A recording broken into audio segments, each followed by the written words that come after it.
hablar sobre 5 formas de ver a Dios. Y para eso quiero pedirles que oremos primero. Padre, quiero darle gracias, Señor, por este momento, por esta palabra. Pido que tu Espíritu Santo, Señor, pueda obrar en nuestros corazones, abre nuestras mentes, abre nuestras vidas, siembra tu semilla, te lo ruego, Padre, en el nombre de Jesús. Amén. Cuando nosotros encontramos un matrimonio, podemos establecer diversas formas de relación dentro del matrimonio. El matrimonio pueden ser esposos, pueden ser amigos, pueden ser amantes, pueden ser incluso compañeros de milicia si están aquí, ¿cierto?, en la obra de Dios, pueden ser hasta compañeros de trabajo si están en un mismo desafío laboral, padres. O sea, mira, ahí nombré 6 formas de vernos el uno al otro. Y no es una más verdad que la otra, son todas verdades. Solo que cada uno se expresa de una forma diferente y demanda del otro algo diferente. Bueno, así también es nuestra relación con Dios. Así también nosotros con Dios podemos verlo de formas diferentes y cada una de esas formas de ver a Dios es complementaria, no es una u otra, no es una más que la otra, sino que todas son formas en que Dios se nos manifiesta y formas en las que nosotros también podemos responder a eso. Así que yo les voy a hablar hoy día sobre 5 formas de ver a Dios de acuerdo a lo que la palabra nos ministra, de lo que la palabra nos enseña. La primera forma de ver a Dios, y no es casual, la podemos encontrar del punto de vista del Dios creador, ¿no?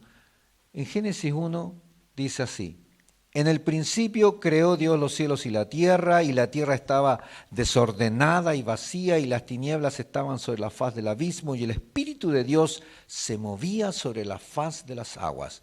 Y dijo Dios: sea la luz, y fue la luz. Y vio Dios que la luz era buena, y separó Dios la luz de las tinieblas, y llamó Dios a la luz día, y a las tinieblas llamó noche, y fue la tarde y la mañana un día. ¿Cómo vemos ahí a Dios? Vemos a un Dios tremendo, poderoso, que es capaz de crear de lo que no hay, de hacer día, de hacer noche. Y dice que el Espíritu de Dios se movía sobre las aguas, o sea, además un ser sobrenatural, ¿no? Si nosotros vemos la historia bien, desde el Génesis, podemos ver que este Dios creador tenía una forma de relacionarse con el hombre antes del pecado y una diferente después del pecado. Antes del pecado es cuando Dios lo crea a su imagen, es cuando le da una esposa para que no esté solo, le está cuidando en todo, incluso dándole labores como tiene que labrar, cuidar, ponerle nombre a los animales, le da tarea, le pone propósito a su vida, está ahí con él. Dice que cuando el hombre había pecado ya, y Dios iba caminando y escucharon que venía y escucharon su voz, o sea, estamos hablando de un Dios cercano. Pero después del pecado, esta realidad cambia, porque Dios había advertido que si ellos pecaban, si ellos comían del fruto prohibido, iban a morir. Y efectivamente murieron, solo que no físicamente, sino espiritualmente. Fueron desconectados de la relación con Dios. Y Dios los echó de Edén. Y de ahí en adelante se establece una forma de relación con Dios diferente.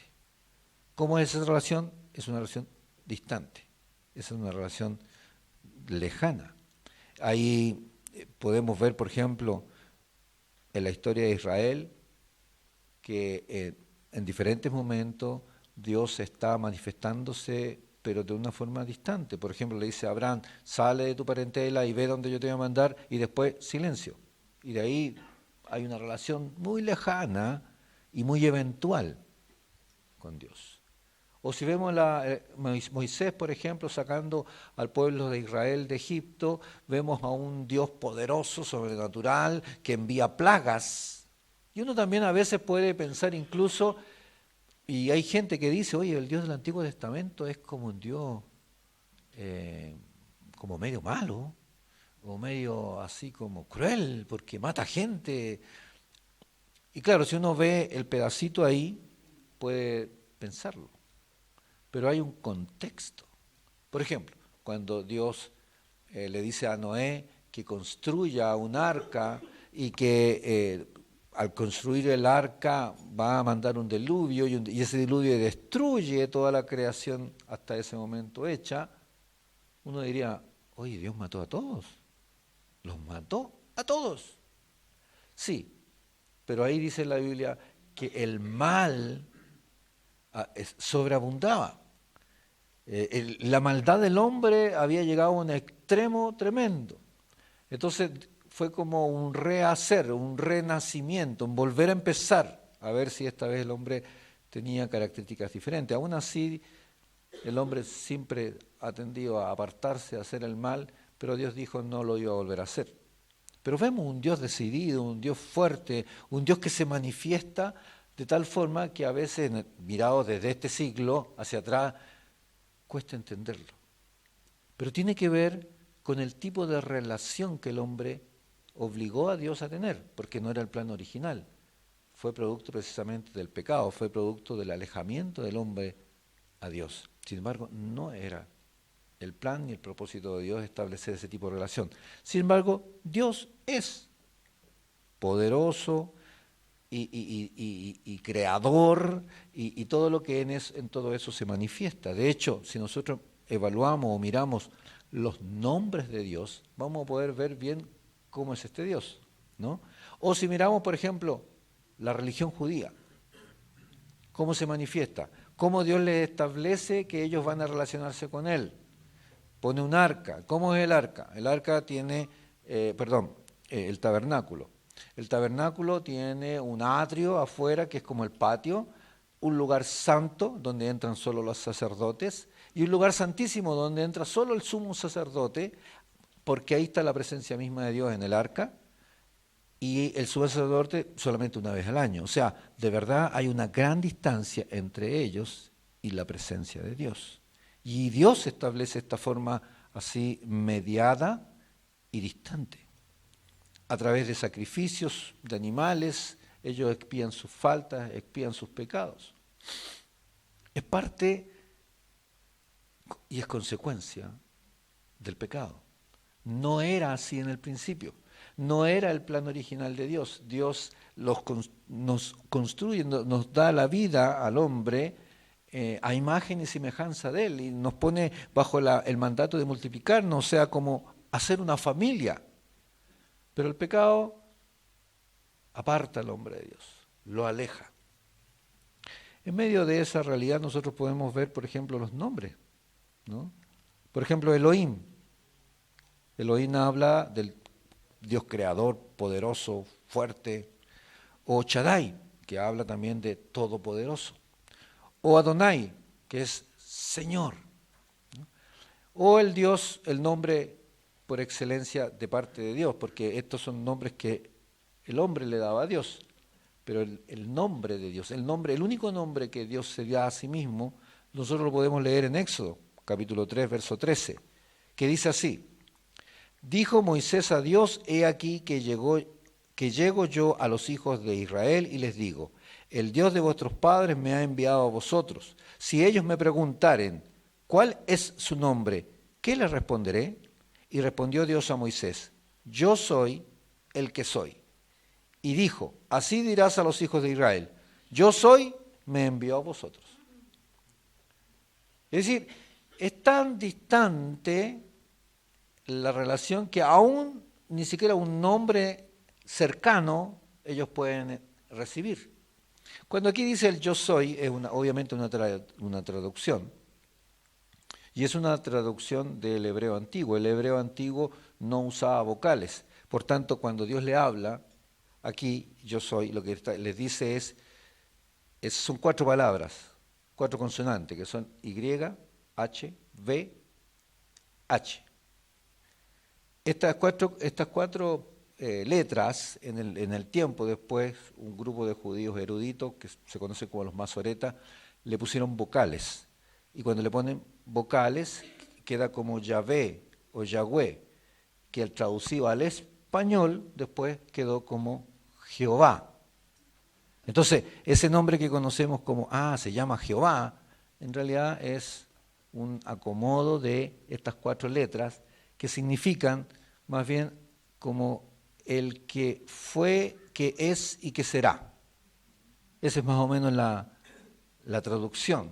Así que al final Dios no le está diciendo siquiera un nombre entendible, sino que está diciendo, yo soy el que fue, el que es y el que será. ¿No? Y ese es el Dios al que ellos tienen que seguir. Así que, en primera instancia y por consecuencia del pecado, la relación de Dios con el hombre es la de Dios. Yo soy el Dios que creó con poder y hago lo que me parezca que sea bueno. ¿Puedo decir una cosa? Que una de las cosas que aprendimos ayer en el retiro es que Dios no nos ama a nosotros por lo que hacemos, sino que por quienes somos. Entonces al momento que dice yo soy, es como que así como Él nos amó primero a nosotros, nos ama por lo que nosotros somos, nosotros nos amamos a Él por lo que Él hace, sino que por lo que Él es. Gracias por el aporte.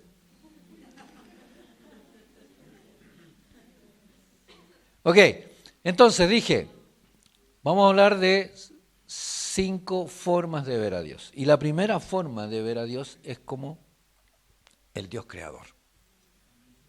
¿Amén?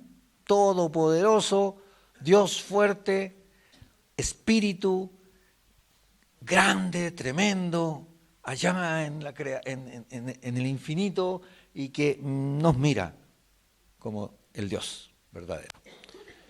¿Es verdad? Sí, es verdad, pero no es solo eso. Cuando Jesús viene, Él nos expresa otra forma de ver a Dios. Y Él nos dice, vosotros pues no busquéis qué habéis de comer, ni qué habéis de beber, y no estéis preocupados porque los pueblos del mundo buscan ansiosamente todas estas cosas. Pero vuestro Padre, ¿cómo lo expresa Jesús? Padre. Pero vuestro Padre sabe que necesitáis estas cosas, mas buscad su reino y estas cosas os serán añadidas. O por ejemplo en Mateo 6:9 dice, vosotros pues orad de esta manera. Padre nuestro. El Padre nuestro no es para repetirlo mecánicamente, es un modelo de oración. Y lo que está Dios estableciendo es lo primero que tienes que hacer es a quien le hablas. Y cuando Él nos está diciendo, ¿a quién le vas a hablar? Nos dice, le vas a hablar a tu Padre. ¿Qué le está diciendo? O sea, mira, sáquete la idea del Dios creador grande, es verdad, pero Él es eso, pero también es cercano. Él es amigo, Él es tu Padre. Y lo podemos ver también incluso, por ejemplo, en Juan 20:17 dice que Jesús, después de haber resucitado, le dice a un discípulo, suéltame porque todavía no he subido al Padre, pero ve a mis hermanos y diles, subo a mi Padre y a vuestro Padre, a mi Dios y a vuestro Dios. Mira qué interesante, porque ahí establece las 2 formas, le dice, les recuerda y les reconoce mi Dios y tu Dios, pero también le dice mi Padre y tu Padre. ¿No? Es decir que vemos a Dios como Dios. ¿Por qué es importante entender esto? Porque si yo solo veo, no, mi papá y punto, y mi padre, qué sé yo, de pronto podemos establecer una relación tan cercana, en un sentido no positivo, sino que negativo, que, iba a decir una frase media chilena, pero como cuando uno se pasa de la raya, esa sale mejor. Como que es demasiado familiar y uno hasta puede ser medio insolente, ¿no? Cuando hay demasiada, una confianza mal entendida, ¿no? El hijo con el padre puede ser medio insolente, no ver bien la autoridad que radica en el padre. Entonces aquí es importante entender, o sea, Él es Padre, pero también es Dios. O sea, no es para pasarse de listo, sino que Él es también Dios. Por eso es tan importante reconocer una forma en que Él se nos manifestó, pero también la otra.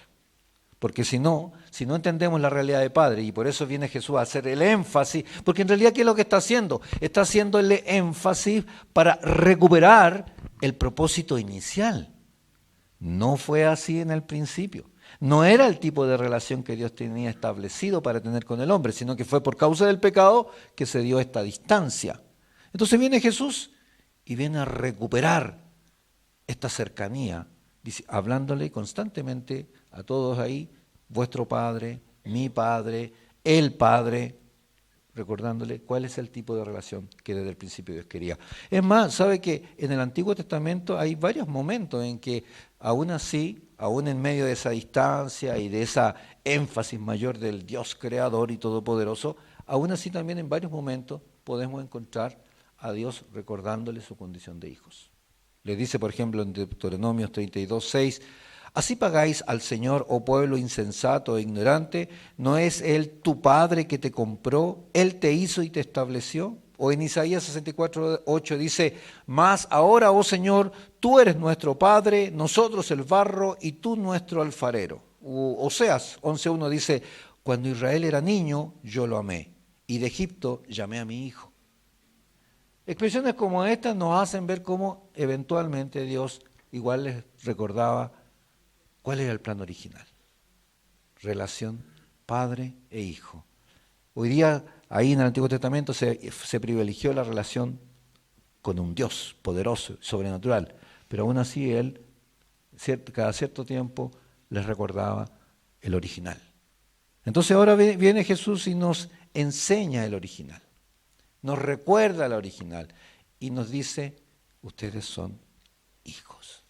Y qué importante es entender nuestra condición de hijos, porque cuando nosotros solamente vemos al Dios del Antiguo Testamento, y de hecho hay sectores y religiones que solamente expresan, los testigos de Jehová, por ejemplo, obvio desde el nombre lo dicen, ¿cierto?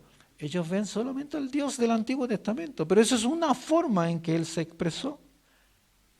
Y no ven a este Dios cercano, a este Dios que nos ama, a este Dios que, como dice Jesús en el texto que leí, se preocupa de nuestras necesidades. Y Jesús nos dice, y si Dios se preocupa hasta de los pajaritos, ¿cómo no se va a preocupar de ustedes si son sus hijos? En Él entonces nosotros podemos confiar en que el cumplimiento de sus promesas se van a dar, porque Él es mi Padre, soy su hijo. Entonces no va a permitir que yo tenga necesidades, no va a permitir que viva enfermedades, a menos que haya algún propósito determinado. Es tremendamente importante entender a Dios como Padre, porque cuando lo entendemos como tal, el enemigo no puede engañarnos fácilmente. ¿Estamos aquí? Es más, si entendemos que somos hijos, vamos a entender que también tenemos herencia. Por ejemplo, Romano dice, y si hijos, también herederos, herederos de Dios y coherederos con Cristo. Y si en verdad padecemos con Él, a fin de que también seamos glorificados con Él.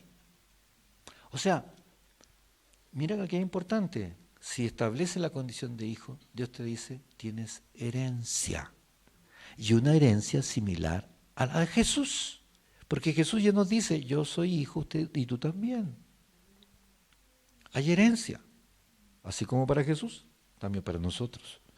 Lucas 12:32 dice, no temas, rebaño pequeño, porque vuestro Padre ha decidido daros el reino. Mira, yo no sé si tú sabías, a lo mejor sabías que Dios permitió que entraras al reino de Dios. Pero aquí Dios te está diciendo, no solamente Jesús está diciendo, no solamente que te permitió entrar, sino que ha decidido heredártelo. Si eres coheredero de Jesús, entonces estás llamado a ser rey. ¿Cuántos creen? Jesús es rey y tú estás llamado a ser coheredero con Él. Amén. Gálatas 29 dice, y si sois de Cristo, entonces sois descendencia de Abraham, herederos según la promesa. ¿Por qué quise poner este texto? La verdad que si leyera texto tengo una cantidad de textos para poder sacar de la Escritura la verdad de la paternidad de Dios. Pero aquí lo que estoy queriendo destacar es el hecho de que las muchas promesas que en el Antiguo Testamento encontramos sobre el pueblo de Israel, ¿no? Recuerden que sobre el pueblo de Israel hay muchas bendiciones, incluso tantas bendiciones que Dios dice que al que bendiga a Israel, Dios lo va a bendecir. Bueno, aquí está diciendo que si somos de Cristo, somos descendencia de Abraham, es decir, somos judíos espirituales. ¿Ha visto usted un judío pobre? Usted es de la misma descendencia. Está llamado a ser bendecido, prosperado. ¿Cuántos dicen amén? Le pido a Dios que bendiga nuestras mentes, nuestros corazones y podamos ver quiénes somos en Dios. Amén. Así que establecemos una relación con Dios, como Creador, poderoso, todopoderoso, pero también con Dios como Padre, nuestro Padre. ¿Cuántos tienen aquí una relación con Dios como Padre? Después de que Juan fue encarcelado, Jesús vino a Galilea predicando el evangelio del reino de Dios, diciendo: el tiempo se ha cumplido y el reino de Dios se ha acercado. Arrepentíos y creed en el evangelio. Cuando Jesús viene, no solamente viene bajo el mensaje de Dios Padre, y lo repite, ¿no? Hasta la cruz dijo, Padre, en algún momento, hablando como hombre, ¿por qué me has abandonado? ¿No? Ve a Dios como Padre hasta el final. Pero Él también tuvo el siguiente mensaje: el reino de los cielos se ha acercado. ¿Y qué quiere decir cuando está diciendo el reino de los cielos se ha acercado? Lo que está diciendo es que el hombre estaba apartado de Dios, estaba espiritualmente muerto, no podía volver a entrar, había sido expulsado, sacado del reino y estaba lejos del reino. En el Antiguo Testamento podemos ver muchos momentos de manifestación de Dios, pero siempre es una manifestación desde afuera y eventual, ¿no? Pero ahora Jesús dice, el reino de los cielos se ha acercado. ¿Por qué? Porque a través de Jesús viene a abrirse la puerta. Mientras Él estuvo en el ministerio, la puerta todavía no estaba abierta, ¿no? Pero cuando Él muere y resucita a través de su sangre, a través de que Él paga el precio por el pecado de toda la humanidad, la puerta del reino se abre. El reino de Dios es un modo de gobierno que está basado en un rey. Y en este reino de Dios, el que es establecido como rey es Jesús. Esto no porque Dios deje de serlo, sino porque Dios quiso entregarle a Él el reinado. Mire Filipenses 2, dice, haya pues en vosotros este sentir que hubo también en Cristo Jesús, el cual, siendo en forma de Dios, no estimó el ser igual a Dios como cosa a que aferrarse, sino que se despojó a sí mismo, tomando forma de siervo, hecho semejante a los hombres, y estando en la condición de hombre, se humilló a sí mismo, haciéndose obediente hasta la muerte y muerte de cruz. Por lo cual Dios también le exaltó hasta lo sumo y le dio un nombre que es sobre todo nombre, para que en el nombre de Jesús se doble toda rodilla de los que están en los cielos y en la tierra y debajo de la tierra, y toda lengua confiese que Jesucristo es el Señor, para gloria de Dios Padre. ¿Cuál es la tercera forma que quiero nombrarles en esta noche en que se relaciona Dios con nosotros? Es a través de Jesucristo como Señor. Esto también es ver al Padre, porque Jesús dijo, el que me ha visto a mí, ha visto al Padre. La tercera forma en que podemos ver a Dios es a través del señorío de Jesucristo, que se ejerce sobre nuestras vidas. En esa condición, cuando Él se expresa como Dios creador, nosotros somos creación. Cuando Dios se expresa como Padre, ¿qué somos nosotros? Hijos. Y cuando Él se expresa como Señor, Rey de este reino, nosotros somos súbditos de ese reino. Y si somos súbditos, la Biblia también nos reconoce como discípulos. ¿Cuántos discípulos de Jesucristo hay aquí? ¿Sabe? Lo importante es entender que como discípulos de Jesucristo, y en ese paradigma, el de Dios que se expresa a través de Jesús y el señorío de Jesús, nosotros estamos llamados entonces nuevamente a obedecerle.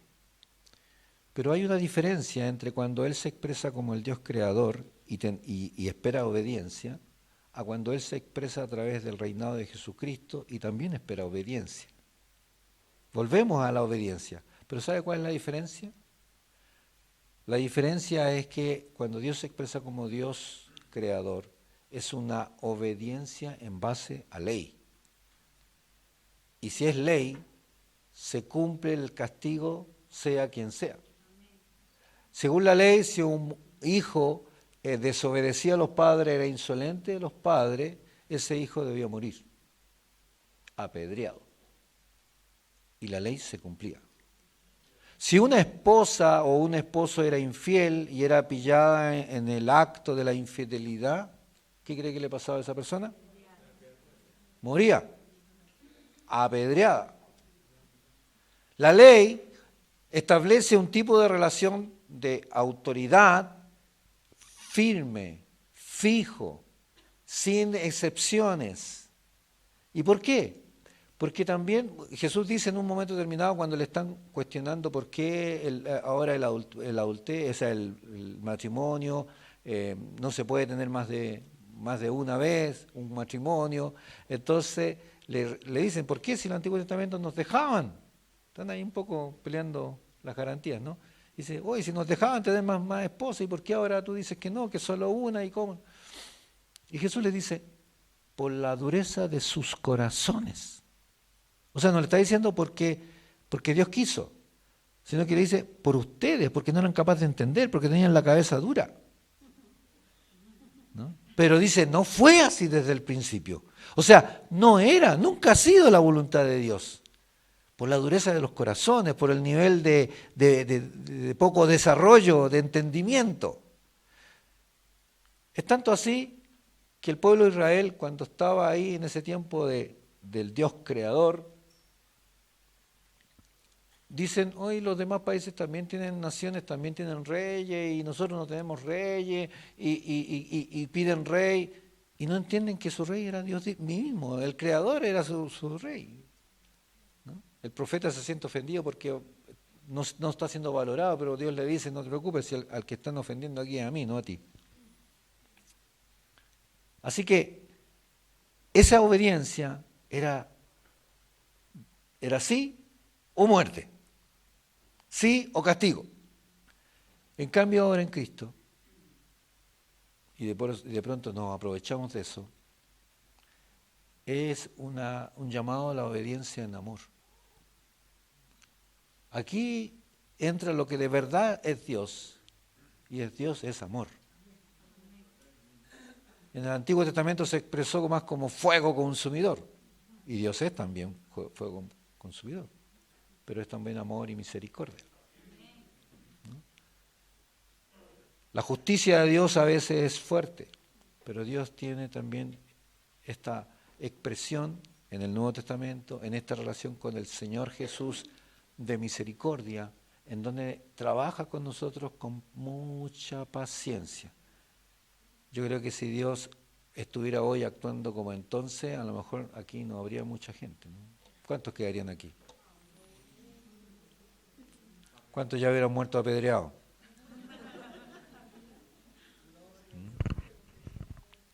Pero Dios hoy tiene mucha paciencia.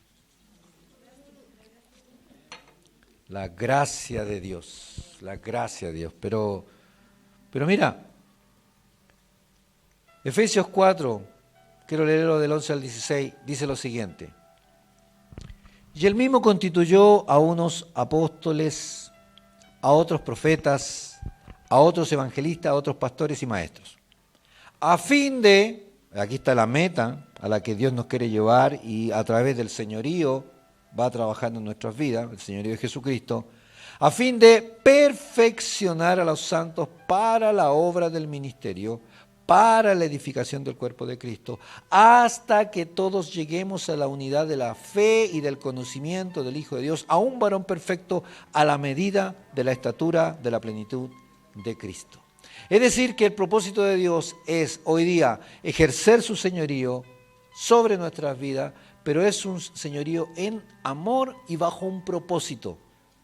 ¿Cuál es el propósito? Llevarnos a ser como Jesús. Perfeccionar nuestra vida hasta que seamos como Él. ¿Cuántos quieren ser como Jesús? ¿Cuántos ya lo son?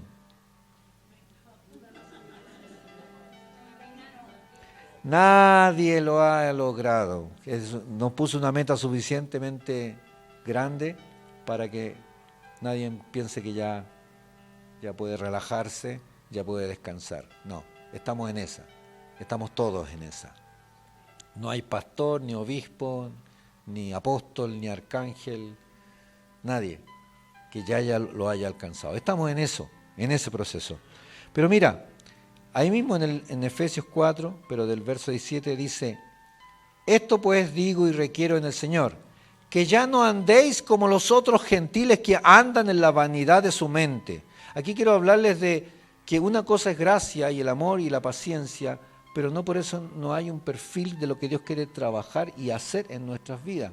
Dios quiere formarnos, Dios quiere capacitarnos y nos dice explícitamente qué quiere hacer en nosotros. Dice que no andemos como los demás, como los que nos rodean, como los que están ahí, los compañeros de trabajo, las personas que no siguen a Cristo, quienes andan en la vanidad de su mente, teniendo el entendimiento entenebrecido, o sea que la verdad no ven ni a Dios ni al mundo espiritual. Ajenos de la vida de Dios por la ignorancia que en ellos hay, por la dureza de sus corazones, los cuales después que perdieron toda sensibilidad se entregaron en lascivia para cometer con avidez toda clase de impureza. Mas vosotros, o sea nosotros, no habéis aprendido así a Cristo. Si en verdad le habéis oído y habéis sido por él enseñados conforme a la verdad que está en Jesús y en su palabra, ¿no? En cuanto a la pasada manera de vivir, dice, despojaos del viejo hombre que está viciado conforme a los deseos engañosos y renovaos en el espíritu de vuestra mente y vestíos del nuevo hombre creado según Dios en la justicia y santidad de la verdad. Por lo cual, desechando la mentira, y aquí empieza a especificar, hablando verdad cada uno con su prójimo, porque somos miembros los unos de los otros.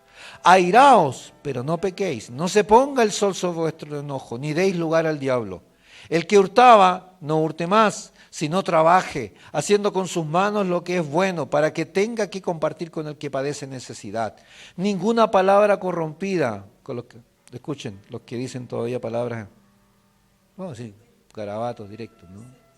Hay algunos que no solamente dicen palabras incorrectas, todavía se les salen, ¿no?, los sapos y las culebras. Ninguna palabra corrompida salga de vuestra boca, sino la que sea buena para la necesaria edificación a fin de que dar gracia a los oyentes. Y no contristéis al Espíritu Santo de Dios con el cual fuiste sellado para el día de la redención. Quítense de vosotros toda amargura, enojo, ira, gritería, maledicencia, toda malicia. Antes sed benignos unos con otros, misericordiosos, perdonándoos unos a otros como Dios también os perdonó a vosotros en Cristo. Amado, este señorío que podemos ver a través de Jesucristo es un señorío que se expresa con amor, se expresa con mucha misericordia, con paciencia, porque estamos bajo un tiempo de gracia, pero no por eso sin dirección, no por eso sin propósito. Dios tiene propósito, y cuando nosotros insistimos en seguir pecando o siendo omisos, lo que hacemos es detener los propósitos de Dios por un lado, pero por otro lado, manifestarnos en rebeldía. Porque ¿qué es rebeldía? Que Dios hable y nosotros no obedezcamos.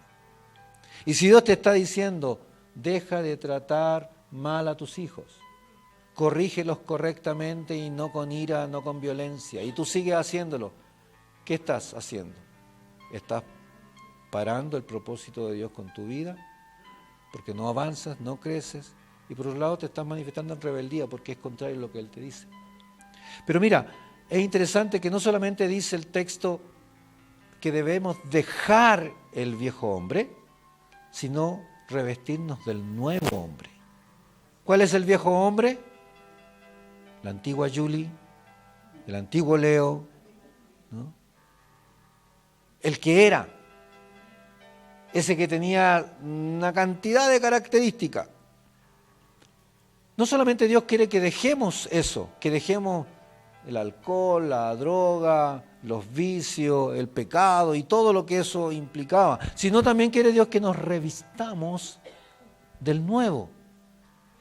No solamente quiere que no hagamos ciertas cosas. Algunos dicen, no, pero es que Dios quiere que deje muchas cosas. O sea, Dios va a sacar cosas, de verdad. Pero ¿qué saca? Saca la mugre. No saca nada bueno. Saca la grasa. Saca lo que no colabora ni conmigo ni con mi entorno. Eso es lo que Dios saca. Pero Dios no solamente quiere sacar, también quiere poner. Y en esto es importante porque a veces valoramos o tenemos una idea de moralidad en donde ciertas cosas decimos, no, esos pecados, esto está mal. Sí, pero la Biblia también me dice que debemos amar. Y yo puedo a lo mejor no cometer ninguno de esos pecados que obviamente vemos como pecado, pero si no amo, me hago transgresor igual. Porque no solamente Dios quiere que yo deje el viejo hombre, sino que me revista del nuevo. Ese nuevo tiene características que son conforme Jesús. Ese nuevo tiene aquellas características que Dios quiere establecer en medio nuestro, en la tierra. Y somos nosotros los que vamos a mostrar a Jesús a través de nuestros actos, a través de nuestros hechos. Son importantes nuestras palabras, pero tanto más importantes son nuestros hechos, son nuestras acciones. En este tiempo en donde las redes sociales permiten que tantos hablen y tantos digan la cosa, esto es bueno, esto, y están los youtubers y están en fin, diferentes grupos que difunden y que tiran ideas. Hoy día hablar es entrar en el terreno de muchos. ¿Qué es lo que más que nunca va a marcar la diferencia? Nuestros actos, nuestros hechos. Cómo seamos en nuestro hogar, cómo seamos en el trabajo, cómo seamos en la escuela, jóvenes. Ahí donde están estudiando, ahí se va a marcar la diferencia de quiénes son. Con sus actos, con su forma de hablar. Todo eso, mire, no leo más textos por el tiempo, pero si tú lees la Biblia, inviertes tiempo en leer, vas a ir viendo todo lo que Dios quiere hacer en tu vida. Y vas a dejar que el Espíritu Santo siga obrando. Entre paréntesis, no toqué el tema, la obra del Espíritu Santo, que es clave en todo esto, porque es parte de las otras dos formas de ver a Dios que quedan. La predicación se llama 5 formas de ver a Dios. Hasta aquí llegué a 3 nomás. Y hay 2 más que son tremendamente importantes y las vamos a dejar para la próxima semana. ¿Ya? Pero quiero hasta aquí que quede claro estas 3 formas de ver a Dios. No son una que ya pasó y que no volverá. No es que escojo cuáles me gusta. No, son las 3. Porque las 3 nos expresan un tipo de relación con Dios. Y nosotros vamos a avanzar, vamos a crecer en nuestra propia vida a la medida que lo entendamos. Podemos y tenemos que entender que Dios es Dios, creador, poderoso, sobrenatural, ¿no? Omnisciente, omnipresente, todopoderoso. Pero que también es Padre, cercano, está con nosotros todos los días, está con nosotros cuidando de todas nuestras necesidades. Pero también en Jesús, y a partir de su muerte, Él es Señor. Señor para gobernar, esta vez no como lo hizo en el tiempo de la ley, sino que lo hace ahora en el tiempo de la gracia, pero no por eso, no porque ahora nos tiene más paciencia y más tolerancia, entonces vamos a tener vidas que no cambian. Miren, Dios sabe que venimos del mundo. Tal vez alguno ha vivido una vida cristiana más antigua, pero igual habiendo vivido muchas situaciones erradas. Dios sabe que hay cosas que nos han herido. Los hermanos venían de un retiro de sanidad. Esas heridas a veces producen errores, nos llevan a cometer errores. Pero Dios quiere obrar en nuestras vidas y sanar esas realidades. Pero aquellos que quieren sanar de esas heridas deben entender que la vía básica de sanidad no debe ser vista en un momento de milagro. Ir a encuentros como estos son de tremenda bendición, pero es un error pensar que porque fuiste a un encuentro ya fuiste completamente sano. Es un proceso. Pero es un proceso que tiene mucho que ver con la palabra y con la obediencia a la palabra. Porque vamos a ser sanos en la medida que aprendamos a vivir en obediencia a Jesús.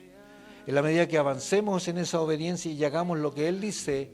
Mira, esto es igual que si vas al médico y el médico te dice, no quiero que coma esto otro, tomes este remedio, y tú dices, ya, claro, ahí, súper simpático, ¿no? Y después sales y te comes todo lo que te dijeron que no te comía, ¿no? Y no te toman los remedios, y en fin, ¿qué va a pasar? No vas a mejorar, ¿cierto? Es igual, Dios quiere sanarte, Dios quiere bendecirte, Dios quiere transformar tu vida, Dios quiere transformar tu familia, pero eso no va a suceder si tú no eres obediente. Él sabe qué hay que hacer para ser feliz. ¿Quieres ser feliz? Dejémonos guiar por Él. En esta vida nadie tiene claro cómo ser feliz. Dios sí lo tiene claro. Y la forma en que vamos a ser felices y la forma en que vamos a ser felices a los que amamos es obedeciéndole. Amén. Ponemos de pie, vamos a orar.